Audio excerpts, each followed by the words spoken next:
কত বড় নবীর আদর্শ, আদর্শিত বাদশাহ। আহা, তিনি দিল্লির সম্রাট। বাড়িতে তিনি একদিন নান, বাড়ি থেকে কোনো কাজের জন্য তিনি কোথাও গিয়েছেন সফরে। বাড়িতে বিবি নূরজাহান, তিনি একাই বসে বসে তিনি তীর চালাচ্ছিলেন। তীর বোঝেন না, তীর ধনুক এখন তো সব নাই নাকি? আগে ছিল, আগে খুব ছিল, এখন ওই সাঁওতালদের কাছে আছে। ঝাড়খণ্ডে আদিবাসী সাঁওতালদের কাছে এখনো আছে। হ্যাঁ, আমরা রাস্তায় দেখেছি, যেতে অনেকে দেখেছি। ওই তীর ধনুক চালাচ্ছিল বাদশার বিবি। বিবির নাম হলো নূরজাহান। কি নাম জোরে বলুন? নূরজাহান। তিনি একাই বসে বসে তীর চালাচ্ছিলেন। ইতিমধ্যে পাশেই ছিল পুকুর। পুকুরে বেশি কাপড় কাচছিলেন। ধোবানি বুঝেন না? যারা কাপড় কাচে তাদেরকে ধোবানি বলা হয়। এ মুসলমান, আর বিবি নূরজাহানের তীরখানা টপকে গিয়ে ওই ধোবানির স্বামীকে লেগে যায়। তাতে ধোবানির স্বামী মারা যায়। মারা গেল। ধোবানি কান্নাই ভেঙে বলেন, হে আমার গড, হে আমার প্রভু, আমার স্বামীকে কে যেন মেরে দিয়েছি। কে যেন মেরে দিল বুঝতে পারে না। তিনি চিৎকারে মানুষ জোড়ে হয়ে গেল, জমা হয়ে গেল। পুকুর থেকে তাকে সাং করে উঠিয়ে নিয়ে আসা হলো। আনার পর হাজারে হাজারে মানুষ জমা হয়ে গেল। তীরখানা টেনে বের করা হলো। বের করার পরে দেখছে তীরখানা অন্য কারো নয়, এটা হলো বাদশাহ জাহাঙ্গীর রহমতুল্লাহ আলাইহির তীর, স্টাম্প মারা তীর, চিনহাচি। তিনি বললেন, চলো বাদশাহ জাহাঙ্গীরের কাছে যেতে হবে। যাওয়ার পরে তার কাছে কৈফিয়ত চাইব, এই তীর দিয়ে বা ধোবানির স্বামীকে মারা হলো কেন, বিচার চাই। দলে দলে মানুষ চলে গেল। হাজারে হাজারে মানুষ বাদশাহ জাহাঙ্গীরের বাড়ি হাজির। বাদশাহ জাহাঙ্গীর তিনি আসলেন। আসার পরে মানুষ দেখে বললেন, কি গো, তোমাদের খবর কি বলো? আমার বাড়িতে কেন বলো? কি হয়েছে আমাকে একটু বলবা। বাদশাহ জাহাঙ্গীরের সামনে তীরখানা নিয়ে গিয়ে বললেন, বাদশাহ, এ তীরখানা আপনি চিনেন কিনা দেখুন। বলে, হ্যাঁ, এটা তো আমার তীর, স্টাম্প মারা তীর। এ তীর তোমরা কোথায় পেয়েছো? কোন জায়গা থেকে এনেছো? কোন জায়গাতে পেলে বলো। বলে, ওগো বাদশাহ, এ তীরের দ্বারাতে ধোবানির স্বামীটা মারা গেছে।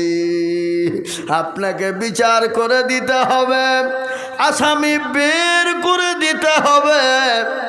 ওগো বাদশাহ, আপনি যদি আসামি বের করে না দেন, তাহলে আমরা আজ থেকে জন্ম মুসলমানরা ভালো না, মুসলমানদের আদর্শ ভালো না, মুসলমানদের বাদশাহ ভালো না, মুসলমানদের নবী ভালো না, মুসলমানরা ভালো না।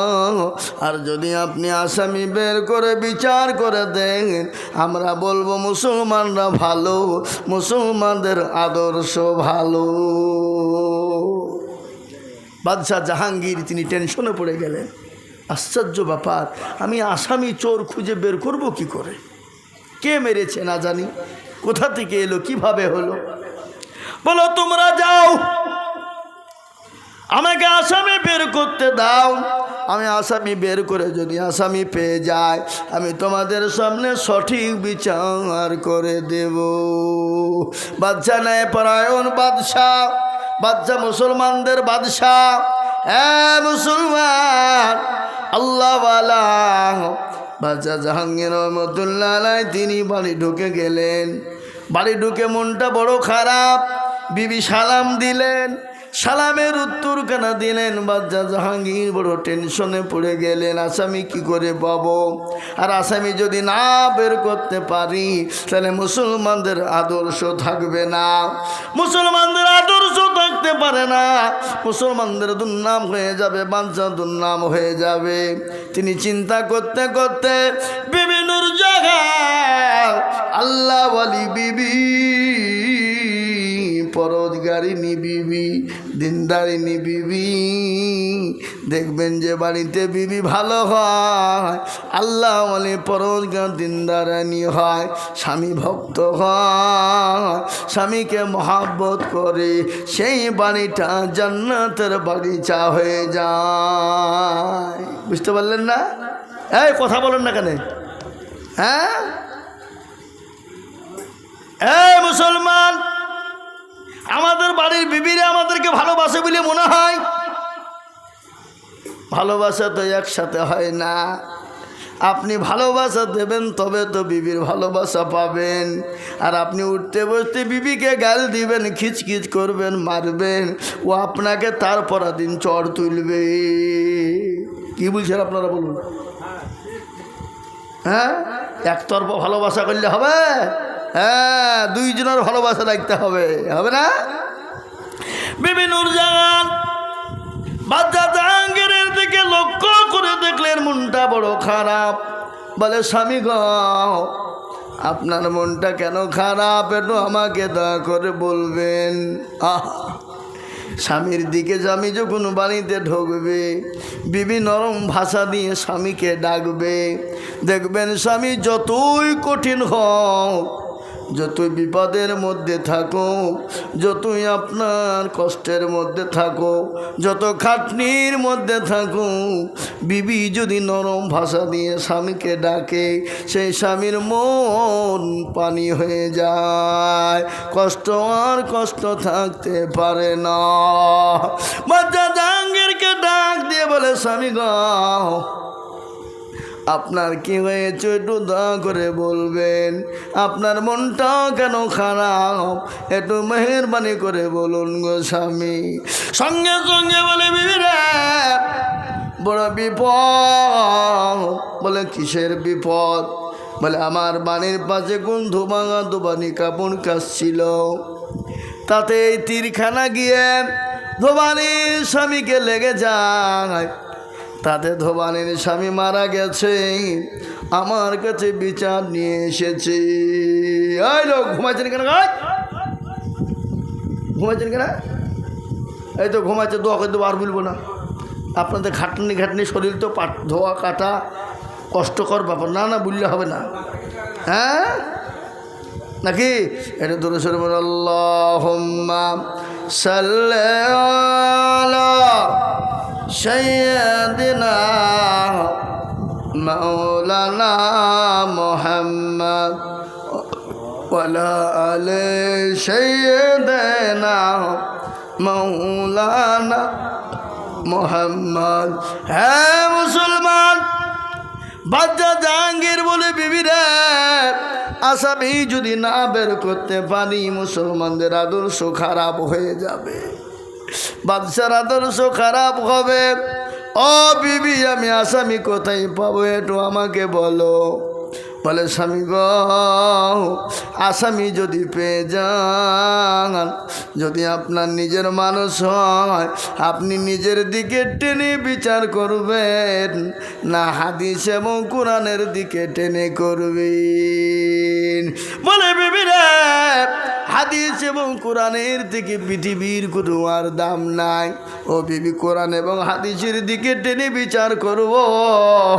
আমার আত্মীয় যদি হয়, এমনকি তুমি আমার মহাপুত্রী বিবি যদি আসামি হও, আমি তোমাকেও ছেড়ে দেব না।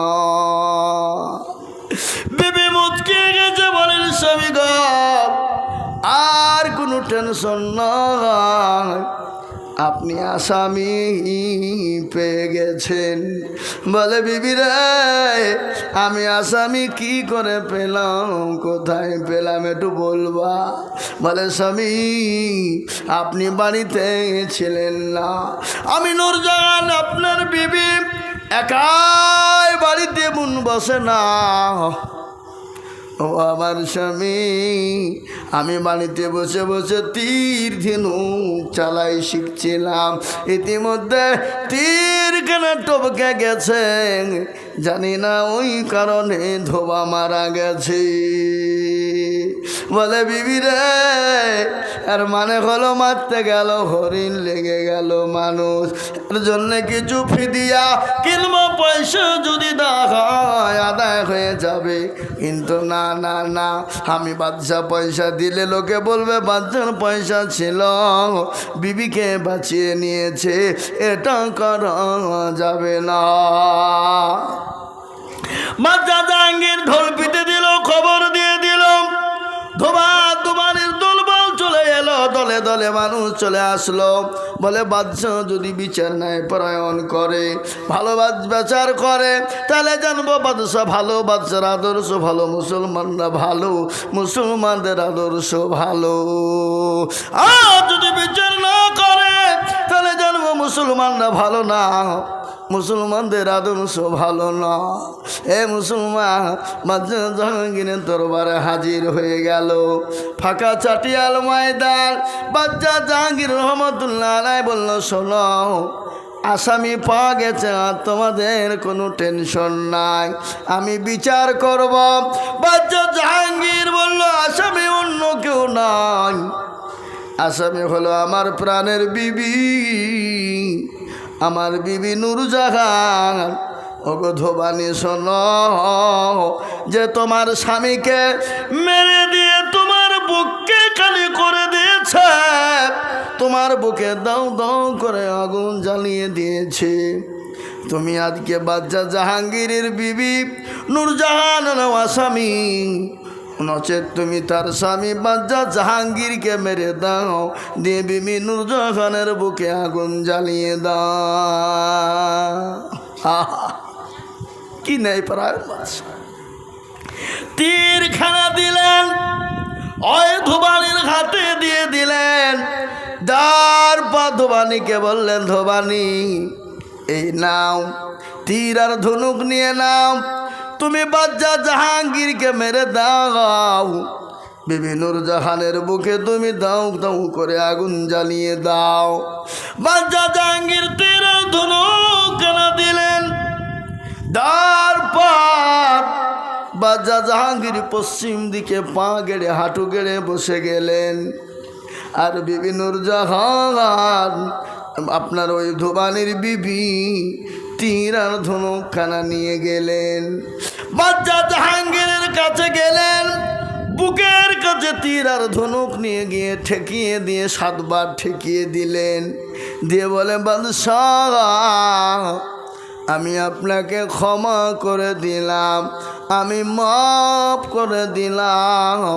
আপনার মতো বাদশা যদি দুনিয়ার জমিনে থেকে যান, আমাদের মতো সংখ্যালঘু ধোবানেরা কোনোদিন বঞ্চিত হব না। সুবহানাল্লাহ বলুন, আর তো জোরে বলুন না সুবহানাল্লাহ। তাহলে মুসলমানরা 800 বছর রাজত্ব ভারতবর্ষে করেছিল, হিন্দুদেরকে মায়ের কোলে বসে তাদেরকে খাইয়েছিল, কোনোদিন দেশ থেকে তাড়িয়ে দেয়নি, কোনোদিন মন্দির ভাঙেনি, কোনোদিন হিন্দুদেরকে দেশ থেকে তাড়িয়ে দেব বলেনি। মুসলমানরা যদি মনে করত ভারতবর্ষে কোনো হিন্দু থব না, ভারতের মাটিতে একটা ট্যাবলেটের মতন হিন্দু পাওয়া যেত না। ঠিক না বেটি, জোরে বলুন। আজকে মুসলমানদের উপর অত্যাচার হয়েছে না? এ দেশকে স্বাধীন করলো কারা? কারা? মুসলমানেরা। রক্ত দিল কারা? মুসলমানেরা। জীবন দিল কারা? মুসলমানেরা। টন টন রক্ত দিয়েছে মুসলমানেরা। মুসলমান, আল্লাহু আকবার। আলেম ওলামারা 57,000 ওলামা। দিল্লি থেকে লাহোর পর্যন্ত এমন কোনো গাছ ছিল না এ দেশকে স্বাধীন করার জন্য তারা গর্দান দেয়নি। হ্যাঁ, তাদের রক্তে আজকে ভারত তৈরি হয়ে গেল। হযরত মাওলানা হোসেন আহমেদ মাদানী, হিফজুর রহমান শওকত আলী, ইয়াজিদ দহলভী রহমাতুল্লাহ আলাইহি, আল্লাহু আকবার, মাওলানা আবুল কালাম আজাদ থেকে নিয়ে বড় বড় ওলামারা কাফের বেঈমান ইংরেজের বিরুদ্ধে লড়াই করে এ ভারতের মাটিকে তৈরি করেছে। আজকে সে মুসলমানদেরকে দেশ থেকে তাড়িয়ে দিতে চায়। ওর বাপের দেশ। হ্যাঁ, যেরকম আর বাপের দেশ নয়, এ দেশে মুসলমান আছে, ছিল, আছে, আগামীতেও থাকবে, বলুন ইনশাআল্লাহ। এখন আপনার শিয়ার না কি বলছে, করছে এনআরসি করছে কিনা বলেন? পশ্চিম বিহারে করেছে, 65 লাখ বাদ দিয়েছে। আমাদের দেশে একজন আছে হনুমান, বাদর, শুভেন্দু, শয়তান, ওই দেশটাকে দাঙ্গা বাঁধাচ্ছে, হিন্দু মুসলমান দঙ্গা লাগিয়ে দিয়েছে, কথা কেন? হ্যাঁ, ওই হনুমান বলছে যদি এনআরসি হয়, শেয়ার করে 1,25,00,000 বাদ যাবে। ওরে বেটা, এনআরসি কর, শেয়ার কর, আমরা বাধা দিব না। কিন্তু এটা শোন, পশ্চিম বাংলায় যত হিন্দুরা রয়েছে আধা আধি বাদ চলে যাবে এনআরসি থেকে, তাদের সবকে বাংলাদেশে পাঠাতে হবে, ঠিক কিনা জোরে বলুন? মুসলমানরা তো 1971 সালে আসেনি, হিন্দু ভাইয়েরা অনেক এসছে, আসেনি? কথা কন না কেন? হ্যাঁ, অনেক এসেছে। আপনার আসামে দেখে এলাম, আসামে গিয়েছিলাম জালসা করতে, ডিটেনশন ক্যাম্পে দেখলাম 24 লক্ষ মানুষকে ডিটেনশন ক্যাম্পে দেওয়ার লেগে এনআরসি করেছে, তার মধ্যে 21 লক্ষ ছিল হিন্দু ভাইয়েরা। কত বললাম? 21 লক্ষ ছিল হিন্দু ভাইয়েরা, 2 লক্ষ ছিল মুসলমান, 1 লক্ষ অন্য অন্য জাতিরা ছিল, তার মানে 22 লক্ষ তারা, 2 লক্ষ মুসলমানেরা। কিন্তু ওরা ভারতেরই মুসলমান, ওরা গরিব মানুষ, চাষা মানুষ, পড়াশোনা জানে না, ওরা ভারতেরই জন্ম, কিন্তু কাগজ ঠিক করতে পারেনি, কাগজ ঠিক হয়নি, এই জন্যেই ঘটনা ঘটেছে। বুঝতে পেরেছেন কি না? হ্যাঁ, মুসলমান আজকে মুসলমানদের কোন তথ্য নেবে, কবেকার তথ্য নেবে? বাপ দাদা দাদা দাদা পর দাদার পর্যন্ত আছে না নাই? কথা বলে না কেন? হ্যাঁ, কেন? মুসলমান এখানে মাটি হয়েছে, মুসলমানের যদি গর্ত খোঁড়ো হাড় পাওয়া যাবে কি না? হ্যাঁ, 100 বছর 200 বছর আগেরও হাড় পাবা। আর তোমাদের তো কোনো অস্তিত্ব নাই, তোমরা আগুনে পুড়িয়ে ছাই, তোমাদের ছাইও পাওয়া যাবে না। কি বুঝছেন আপনারা বলুন? পাওয়া যাবে? হ্যাঁ, তাহলে মুসলমানদেরকে তাড়িয়ে দেবো বললে হবে? অত সহজ? হ্যাঁ, অত সহজ নয়। তাই আমি বলবো বাপ, আমি আপনাদেরকে একটা কথা বলে যাই, কে কি করলো কে কি বললো দেখার দরকার নাই, আপনি নিজে ঠিক থাকুন আর আল্লাহর হুকুমকে পালন করুন, আল্লাহর তরফ থেকে আমাদের জন্য মাদাদ আসবেই ইনশাআল্লাহ। মুসলমানদের ওপরে মাদাদ আসবে না? আসবে না? জোরে বলুন। অবশ্যই আসবে। আল্লাহ আমাদের সকলকে নামাজি, পরহেজগার, মুত্তাকিন, দিনদার, ইমানদার বানার তৌফিক দান করুন। সকলে বলি আল্লাহুম্মা আমিন। এই চাওয়ালা, এবার চা দিয়ে দাও। দাদা দাদা দাদা, আমি আর বলবো না, আমি বেশি বলবো না। 11:30 বেজে গেছে, আমি 11টা পর্যন্ত বলে শেষ করব, কিন্তু না। আমার বাবারা, আল্লাহওয়ালা, দিনওয়ালা, ইমানওয়ালা, কলমাওয়ালা রাম, ও নবীর প্রেমিকেরা, মা আয়েশা রাদিয়াল্লাহু তাআলা আনহা জান্নাতুল বাকিতে গিয়ে দেখলেন আল্লাহ নবী তিনি দোয়া করতেছেন। কি করতেছে জোরে বলুন? দোয়া। মা আয়েশা হাত তুলে দোয়া করছেন, নবীজির সঙ্গে দোয়ায় শরীক হয়ে গেলেন। আল্লাহ নবী সর্বপ্রথম দোয়া করে বলছে, আল্লাহ আমার উম্মতিকে তুমি ধ্বংস করে দিও না। নূহ আলাইহিস সালাম, কিছু বলছেন আপনারা নাকি? নূহ আলাইহিস সালাম, লূত আলাইহিস সালাম, মুসা নবী আলাইহিস সালামের উম্মতদেরকে ধ্বংস করে দিয়েছো। ওগো আল্লাহ, আমার উম্মতিদেরকে ধ্বংস করো না। 1 নম্বর। দ্বিতীয় নম্বর হলো আল্লাহ আমার উম্মতিকে, আল্লাহ আমার উম্মতির, আল্লাহ আমার কাল কিয়ামতের দিন কেউ কাউকে যখন চিনতে পারবে না, আমার বিবি খাদিজাকে আমার সঙ্গে তুমি জান্নাতি করো। 2 নম্বর হলো আল্লাহ আমার 3 নম্বর হলো আল্লাহ আমার উম্মতিকে জাহান্নাম থেকে বাঁচিয়ে দিও। আল্লাহ আমার উম্মতিকে জাহান্নামে দিও না, কবরে দিও না, কবরে আল্লাহ আযাব দিও না। আল্লাহ রব্বুল আলামিনের জন্য আল্লাহ রব্বুল আলামিনের নবী দোয়া মঞ্জুর। নবী দোয়া করলেন, আল্লাহ বললেন নবী গো আমি আপনার সমস্ত দোয়াকে কবুল করলাম, কিন্তু একটা দোয়াকে কবুল করলাম না। আপনার উম্মতি 4 ভাগের মধ্যে 3টে গুনাহকে মাফ করব, কিন্তু একটা গুনাহ কোনোদিন মাফ করব না। বলে কোন গুনাহ? বলে নবী গো আপনার উম্মতি যদি শিরিক করে, শিরিক বুঝেন না, শিরিক বুঝেন না? আপনাদের দেশ ওসব নাই নাকি? হ্যাঁ আচ্ছা, শিরিক কাকে বলে? 8-10 বছর বিয়ে হয়েছে, বাচ্চা হয়নি, তালতলা বেলতলা গাছতলা মেহেদিতলা খড়ে লালডাঙ্গা পেয়ারডাঙ্গা আলাহাদি হানপি সাফি মালিকি কুষ্টিগিরি ছোট পীর বড় পীর হঠাৎ পীর বালিশ পীর ঢাল পীর কানা পীর দাজ্জাল পীর ন্যাংটা পীর খিচুড়ি পীর বাপের জামা গায়ে দিয়া পীর। পীরের দরবারে গিয়ে বলছে মেরে খাজা গোদ মে এক লড়কা বানা দো। আল্লাহ বলছে তোকেও ফাটাবো, খাজাকেও ফাটাবো। সন্তান দেওয়ার মালিককে? আরো জোরে বলেন। আল্লাহ বলেন আমি কাউকে বেটা দিই তো বেটি দিই না। ভালো করে শোনেন, আল্লাহ বলেন আমি কাউকে বেটা দিই তো বেটি দিই না, আবার কাউকে বেটি দিই তো বেটা দিই না, আবার কাউকে বেটাও দিই বিটিও দিই, দেয় না? আবার কাউকে কিছুই দিই না। ইন্নাল্লাহ আলা কুল্লি শাইইন কাদির। আল্লাহ সর্বশক্তিমান। কি ঠিক না বেটি? জোরে বলুন। আল্লাহ বললেন আমি কাউকে বেটা দিই তো বেটি দিই না, কাউকে বেটি দিই তো বেটা দিই না, কাউকে বেটাও দিই বেটিও দিই, আবার কাউকে কিছুই দিই না। ইন্নাল্লাহ আলা কুল্লি শাইইন কাদির।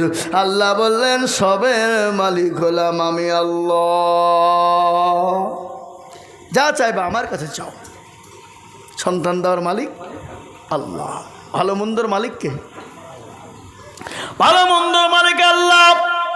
কোনো গাছতলা বেলতলা তালতলা নাই, কোনো মেহেদি তালা, কোনো দাতা বাবা মেহবুব বাবা খাজা বাবার দরবার নয়। আল্লাহর কাছে একটা চটি ছিঁড়ে গেছে, আপনি আল্লাহকে বলুন, আল্লাহ ইচ্ছে করলে দেবে। দেবে কেনা জোরে বলুন। কিন্তু আমরা তো চাই না। আমরা আল্লাহর কাছে কখন চাই? শুনেন, আমরা আল্লাহর কাছে কখন চাই? শরীর সুস্থ আছে, আমরা শুকরিয়া আদায় করি না? করি। আল্লাহ লাভ দিয়েছে, পয়সা দিয়েছে, কোনোদিন শুকরিয়া আদায় করি না? করি। মাঠ ভরা পাট হয়েছে, ফসল হয়েছে, মৌলবীরে যদি আদায় করতে আসে বলে এই মৌলবী পাট লাগিয়ে থুইছিলিয়ে পাটলিতে হেজ। আচ্ছা বলুন তো, আল্লাহ আপনার ভুঁয়ের পাটকে আনতে যদি আল্লাহ যদি বলে দিব না, আপনি ক্ষমতা আছে আপনার আনার? আল্লাহ যদি ভুঁই মেরে দেয় পাট আপনার ক্ষমতা নাই, তাহলে আপনি মনে করছেন আমি খাটছি বলে পাট আসছে না। সবের মালিক আল্লাহ। আল্লাহ বলেছে বান্দা আমার কাছে চাবা, আমি আল্লাহ তোমাকে দেব। নবীকে বললেন নবী গো আমি সব গুনাহ মাফ করে দেব, কিন্তু গো রাসূল আমি শিরকের গুনাহ কোনোদিন মাফ করব না। 1 নম্বর। 2 নম্বর হলো আল্লাহ নবী দোয়া করলেন আল্লাহ আমার উম্মতিদেরকে ধ্বংস করে দিও না। আল্লাহ বলেন নবী গো আমি আপনার উম্মতি কখনো জলকম্প দেব, কখনো ভূমিকম্প দেব, কখনো বৃষ্টি দিব, কখনো অনাবৃষ্টি দিব। ও নবী আপনি আপনার উম্মতদেরকে বলেন তারা জানে শুকরিয়া আদায় করে। কোরআন বললেন লাইন শাকারতুম লাযিদান্নাকুম ওয়া লাইন কাফারতুম ইন্না আযাবি লাশাদীদ।